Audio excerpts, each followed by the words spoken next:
All right. Hello, everybody, and welcome to the March 9th, 2021 iteration of the SIG Windows community meeting for the Kubernetes project. As always, these meetings are recorded and uploaded to YouTube, so please be sure to adhere to the CNCF code of conduct. All right, let's kind of get started. I wanted to start doing a little bit better job of making this community accessible to new folks. So I think we'll just have a standing invitation for anybody who's new here who wants to kind of just raise your hand in Slack or just interrupt me here and you can introduce yourself. And every couple of times we can go through and do a quick high level round of intros and also start going over some of the future work. I think that these future items that we have on the agenda here are a little bit old and outdated. So we'll try and update that in the next couple of by the next meeting or so. Is there anybody here who is kind of new here, wants to just introduce themselves? Please kind of go ahead. If not, we'll go into the agenda.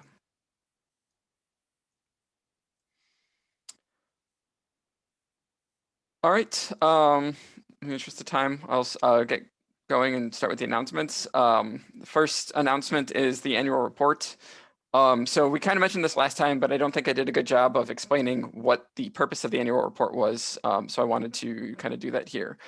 So previously, each SIG in Kubernetes project was required to join the community meeting either 3 times a year or 4 times a year and kind of give a SIG update. I think steering committee and the Contribex team kind of had decided that was a little bit just wasn't kind of giving the right, that wasn't attended as widely as people wanted to, and also they wanted to make kind of those updates more asynchronous. So the annual report is kind of a way of also capturing some of those guidelines, so new contributors can kind of come in, well, new and existing contributors can kind of come in and take a look at kind of what the current initiatives are with the SIG and see where they can help out and also just get an idea of what's going on here. So Jay started a PR for this last week. It's linked here. I'll move that up in a few minutes. So anybody who's kind of interested, feel free to comment on the annual report PR. I think we have a couple of weeks before that should get merged, and that'll just show up kind of next to the SIG in the SIG folder.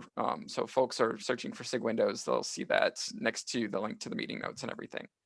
Does anybody have any questions or comments on that? All right, I don't see anything, so we'll move on. Next big announcement is the 121 code freeze is today. So we've gotten a bunch of PRs merged in the last week. I've been trying to keep track of all of the PRs that we do want to get merged. If anybody has any PRs that I've missed here, please add them to this list.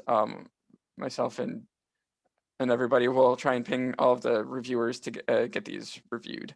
I believe most of these are waiting for external or from reviews from other SIGs.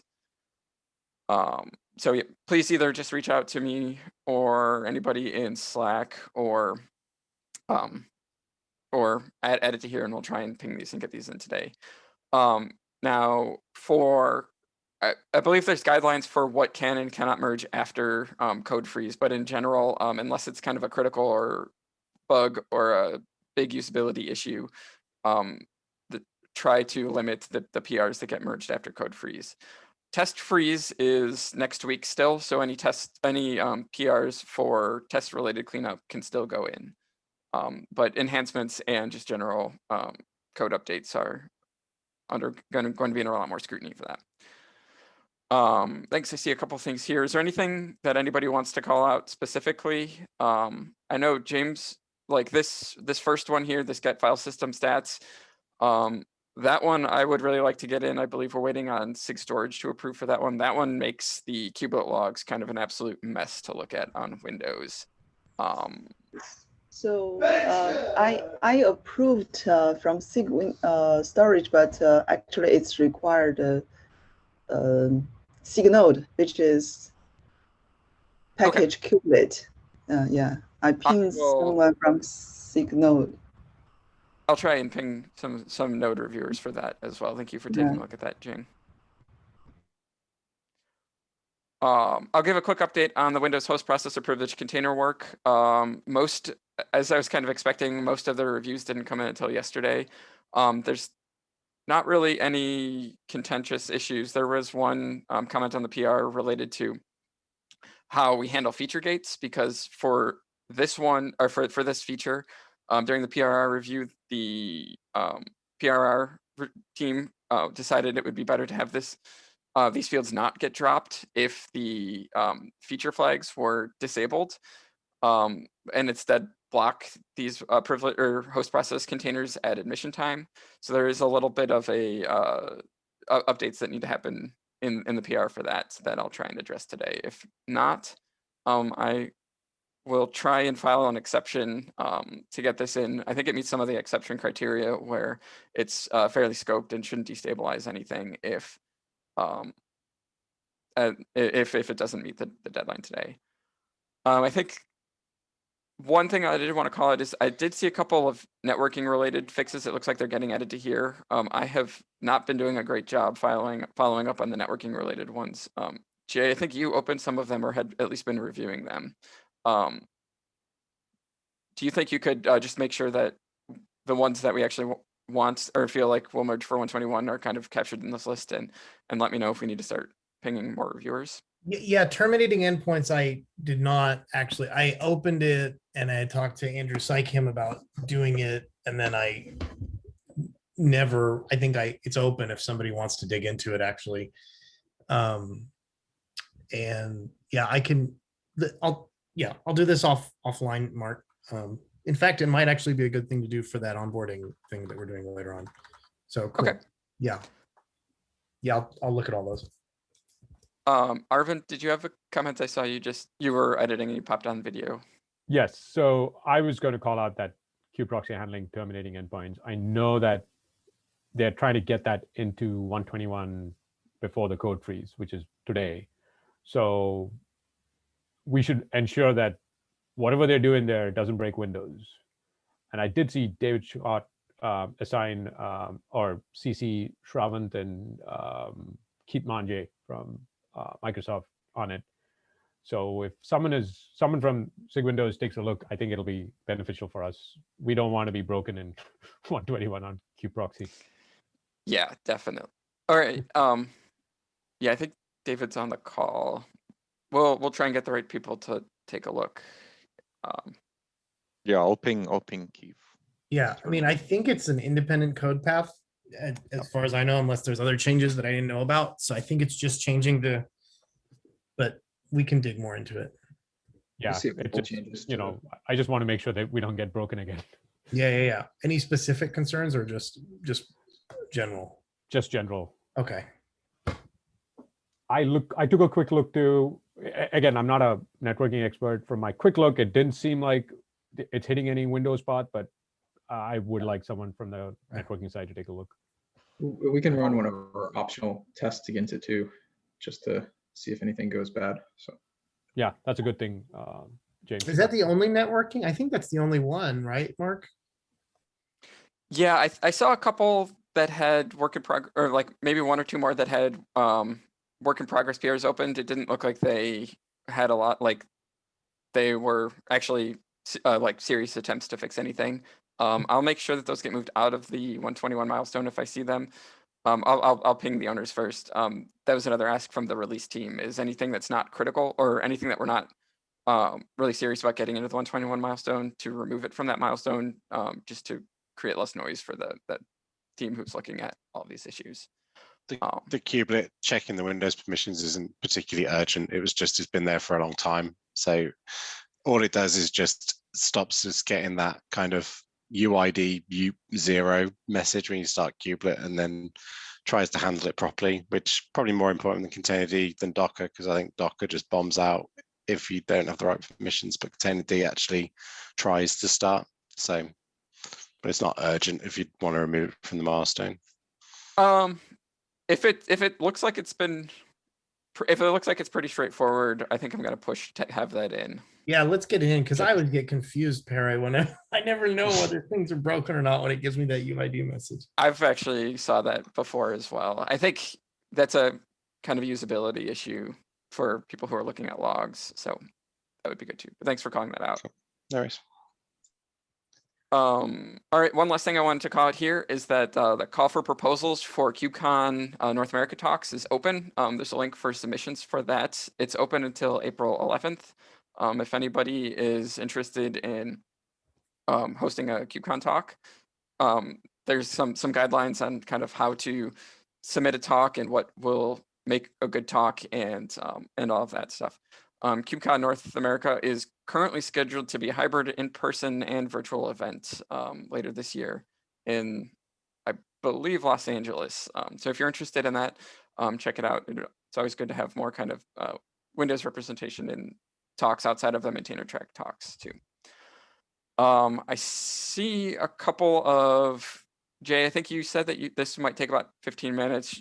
Do you mind if we run through some of these other yeah, let's issues not first, and then we can kind of go over that? Yeah, let's not spend all day talking about that again like we did last week. Yeah. I think Arvind captured this one. Jing, do you want to quickly run through some of these? Yes. So from our test, we noticed there is a driver called CSI driver register failure, and that is the error message. I'm just wondering, I saw some old issue opened that mentioned the same type of error message. I'm wondering whether anyone know what type of failure it is.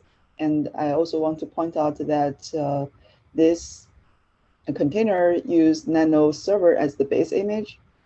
Is that possible because of this is not fully like compatible with the recent Windows image, or? I'll have to. I I don't have much recollection of this happening previously. Might need to start a thread on Slack to take this offline. In general, the Nano server image has supports a much smaller subset of the kind of all of the Windows APIs. And how we've gotten around that in the past is when you're building images that are targeting Nano server that need to access the Windows APIs that aren't necessarily supported out of box in Nano server, a pretty common pattern is to find the user mode binaries that kind of make those kernel calls and copy them out of the server core image into the Nano server image. Right. It's possible that some of those dependencies have changed. So the Windows guarantees no compatibility from even OS security patch version to security patch version for the kernel mode calls, and expect that the patched kind of user mode binaries and kernel are always in sync. And sometimes they have been known to change the kind of those ABI contracts, especially if there's a security related fix. So there may need to be another kind of audit of which of the user mode binaries need to get copied in from server core. Okay, yeah, just want to see anyone have some information about this. And we might, if there's no issue with Nano server as the base image, we can change it to compatible like server core as base image. Is this like 100% repro, or is this No, intermittent? Okay. No, it's like flaky, yeah. If it's not 100% repro, I would think that Nano server image isn't probably not the cause of failure there. But okay. Do you have a link to an issue or I can open up. This is we opened internally from our testing. Okay. So I will open up in open source. And I do see the same error message, like there's already some open source issue opened up with the exactly the same error message, but there's no conclusion on those issues too. I have a question about this, if you will. So it says that the container exited unexpectedly.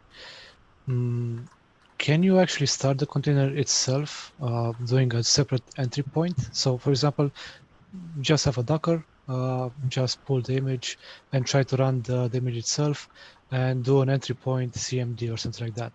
Can you run manually the entry point is my question. If not, I didn't try, so I assume it should work. Yeah, that would be the first thing I would try, because just because you were able to build the image itself, it doesn't mean it works as previously seen by the Nginx failures and so on and so forth. But most of the time it's working, right? This container running fine, and it's just occasionally run this issue. Jing, are you sure that you're not accidentally landing on a mismatched host? Because I vaguely remember seeing this sort of error when the host and container images are mismatched, and sometimes the host container mismatch error message gets buried, and I've sometimes missed it, and later on I realized, okay, there was a mismatch. But yeah, if he has a good point. Always fail. Can you also link us link to an image? I could also take a look if you want me to. Okay, yeah, sure. Yeah, what Arvind said is right. It's possible. It'd be good to look at the image manifest. It's possible that it's targeting like an image from a different like SAC release or Windows version. Okay. I will check and also put some link here. Maybe also in the Slack or open source issue. Yeah, it's also very possible for some dependencies to also be missing. That's why we also have the Windows Server Core cache image, just to cache some things we can just get from the server core images. Yeah. If there's an issue with the image itself, there's a guide which I also followed, and it's pretty cool. How to determine what dependencies are required for your application in order to run properly. I can also link you that as well. Sure. Would you mind to put the link here or anywhere, like on Slack, so I can find it? Thank you. No problem. Paste it in chat. Okay. So the second issue, like last time I mentioned, we discovered OS that does not work for socket file. So right now, during the plugin watcher, we changed it to use lstat for Windows. And at the same time, I also test OS that always like does not work for a symlink that is a point to a directory. So no matter what version I test, I just want to point it out. It always gave you access is denied error. And the last thing also, you probably know for volume, we have empty-dir volume. That's for like scratch space, you like caching your logs.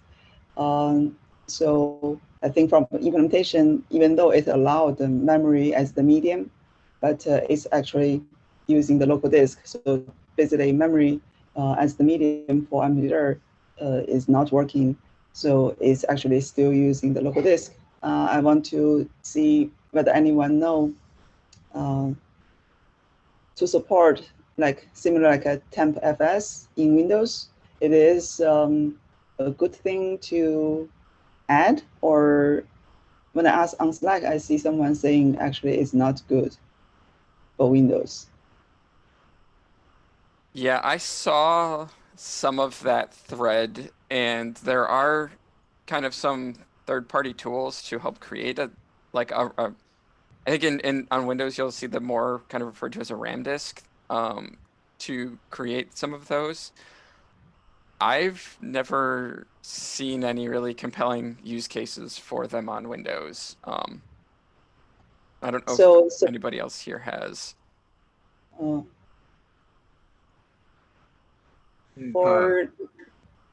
ahead. I was just going to say Ludimir has his hand up. Oh, sorry, go ahead. Yeah, it was for the previous item. However, you can continue discussing this one.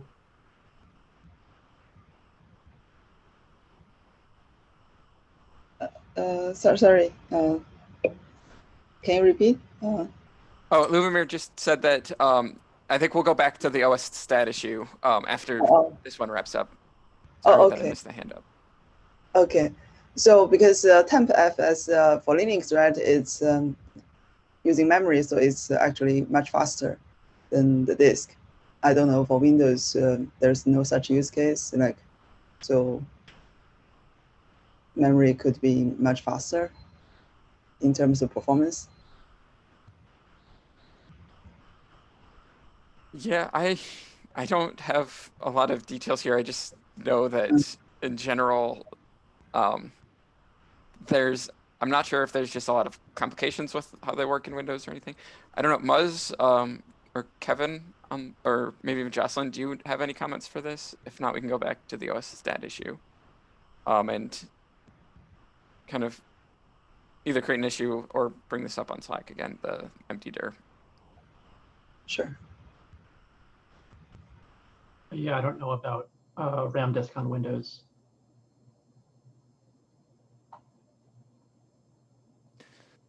Yeah, I think let's discuss this on Slack. We may be able to get the answer from some of the folks. Yeah. All right. All right, Lubomir, sorry for I didn't see that you had raised your hand. Do you want to comment on the previous item? Yeah, no problem. I just wanted to understand more about the issue because it's usually a good idea to start logging tickets when we find bugs in the standard library of Go. And I myself have sent a couple of fixes for Windows in Golang in the past. So to be clear, basically when we have a symbolic link that is pointing to a directory, you get this access denied error. Are you sure that you actually have access to the directory? Yes. I just created it, right, in my local kind of my user account, just create a normal directory and just create a symlink point to that. Yeah, nothing special. I see. So the difference with LSTAT is that apparently it's not following the symbolic link. And it's okay. Did you log an issue for that in a repository somewhere? So I opened up the issue on the Windows repo for the OS stats, and also I mentioned this issue together. Basically, I opened up issue for two problems. One is the socket file, the other is this symlink. I can add the issue link here. Yeah, thank you. I can try testing this locally and potentially log a ticket for Golang. I know a couple of people that are fairly active. They are fixing Windows standard library problems, so maybe we can resolve this there. Yeah, sure. The other thing that might be worth trying is try using the SIG Windows library. I've seen a couple of issues with file stuff where people have opened up issues against the standard OS Golang library, and we're kind of redirected to use the SIG Windows library, which does I think it just in general makes more use of Windows specific like system APIs. And if that doesn't work, yes, we should file an issue in Golang for this somewhere. I have a very small question. I don't know if you notice or not.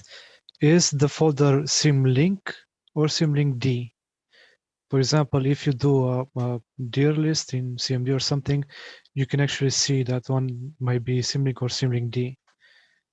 Because if it's not symlink D, then it won't be able to be properly followed. This is something that I also encountered for container D, since it wasn't following the symlink properly because of something similar. So you mean there is a symlink D or just a symlink? Yeah, apparently there are two types of symlinks for some reason. Oh, There's And more than 2 types for Windows. There's hard links, there's Yeah, access directories, and yeah. yeah, that's actually true. At least 3 of them. If you do mklink / question mark. But from what I saw, there's also an issue in Kubernetes as well. Sorry to the fix for it, but it's not related to this specifically. At one point, a folder is created after the symlink is created, and because of that, the symlink itself is not symlink D, it's just symlink, and because of that, it cannot be followed. So we had to reverse the order of the operations. So the folder is created first, then the symlink is created, which means it is now symlink D, which means that it is followed. Oh, okay. But I do create the directory first and then symlink after. Yeah. Okay. Yeah. Then you're probably fine in this regard. Sorry. Well, I see that my stat is doing get file attributes extended, and if that fails, it falls back to create file. Mark, I think that your assumption that we might be redirected to the extended, the goals extended standard library, it might be true. I'm going to check this. Gene, please link the issue. I'm going to log a ticket and talk to the Go maintainers. It might be also a case where I have also encountered this case where we have a good fix, but they are not going to accept it in the standard library because it's a breaking change at this point. So yeah. Sure. Yeah, that would be super helpful. Thank you, Luvimir. No problem. Thank you. All right, it's 10 a.m. So I think I'm going to drop and head over to the SIG node call. At this point, I think I'll hand it over to Jay to either finish up the agenda or start some of kind of the after hours topics that he's been starting. So thank you, everybody. I'll see you next week. Yeah, we can end the call and then restart the other one in a second. Or the recording. Or we just restart the recording. Is that how it works? Yeah. Okay. Cool. Well, let's see if anybody's here today. I think the only person last week was Friedrich, but I don't know if he's here today.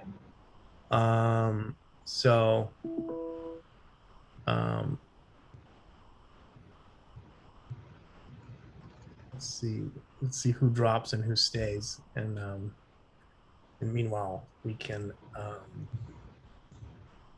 I can dig around and see. I kind of like that thing that Mark brought up about the kube proxy issue, because we could look at that issue and we could get some actual work done while actually going through some of the details of the Windows kube proxy. I'll stop the recording now, I guess. Okay. Did we stop it and restart it? Or